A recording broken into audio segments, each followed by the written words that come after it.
ఉపవాస నియమాన్ని ఆచరిస్తూ ఏకభుక్తం చేస్తూ 12 సంవత్సరాలు కనుక నువ్వు ఈ విధంగా చేసినట్లయితే, ఈ ఏకాక్షర మహామంత్రాన్ని కనుక ఉపదేశించినట్లయితే దేవదేవుడు పరబ్రహ్మ అయినటువంటి గజాననుడి యొక్క సాక్షాత్కారం నీకు కలుగుతుంది. అప్పుడు పరమాత్మ యొక్క దివ్య సాక్షాత్కారం కలిగిన తర్వాత పరమాత్మ అనుగ్రహంతో నీ వికృత శరీరం కాస్త చక్కటి దివ్యమైనటువంటి దేహంతో తయారవుతావు అని దత్తాత్రేయ స్వామి అనుగ్రహించి తిరిగి తపస్సుకు వెళ్ళిపోయారట దత్తప్రభు.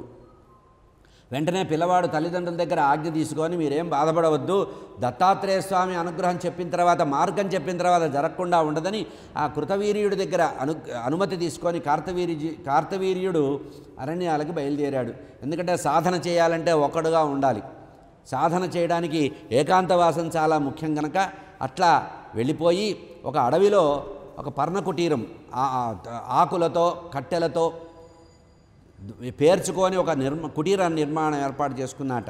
స్థిరంగా ఆ పిల్లవాడు 12 సంవత్సరాల వయసులో ఉండే పిల్లవాడు ఒక 12 సంవత్సరాలు గణపతి గురించి ఉపాసన చేయడం మొదలుపెట్టాడు. ఎందుకు? దత్తాత్రేయ స్వామి యొక్క ఉపదేశం ప్రకారం.